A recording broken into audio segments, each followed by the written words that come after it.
All right, so I want to dive a little bit deeper into this stolen valor allegations against Governor Walz. As I mentioned earlier, the details in that letter, the truth about Governor Walz's early exit from the military when he seemingly abandoned his soldiers when they were notified that he was going to Iraq. Now, according to the report, Walz re-enlisted for 6 years on September 18th, 2001. He was promoted to Command Sergeant Major on the September 17th of 2004. Then early 2005, his unit was issued a warning to prepare for deployment to Iraq.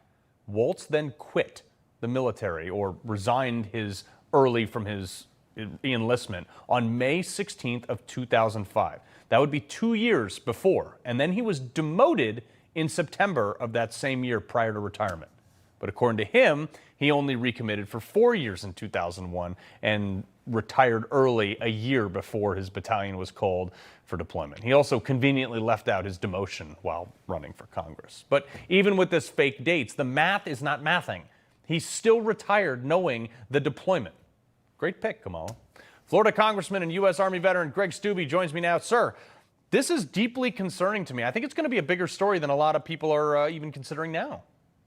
Yeah, I sure hope so. And contrast that with J.D. Vance, who joined after September 11th to fight for his country, like I joined after September 11th to fight for my country. And you have elected leaders who probably use their military experience to build their resume to run for office. And then when the country actually called them to serve, thought better of themselves than the country and decided to get out. So I'm sure now that he has been named, more and more of this information is going to come out. I thought your monologue was great to highlight the differences. You have the far left progressive part of the Democratic Party that is running against Donald Trump, who brought prosperity and freedom and economic integrity to our country, and the opposite of that. So I'm very much looking forward to this election because she picked the far left most governor in the country. Yeah, it's crazy. But Van Jones, okay, when I'm nodding along with Van Jones, he admitted to it. The real reason was for choosing Walz. Roll this.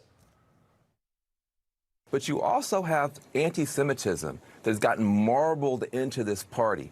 You can be for the Palestinians without being an anti-Jewish bigot, but there are some anti-Jewish bigots out there.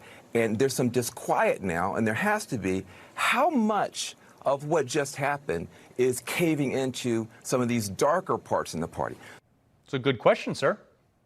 Yeah, J.D. Vance was right. This is the pro-Hamas wing of the party that is in charge. With Kamala Harris at the top of the ticket, you now have them deciding who's going to be the vice president, and you have the most leftists supporting. I thought the video that you put out of him putting the Somalian flag instead of the Minnesotan flag, I would think even if you were a Democrat in Minnesota, you would have pride about being from Minnesota and your Minnesota flag. And he says this is better, having the Somali flag behind him.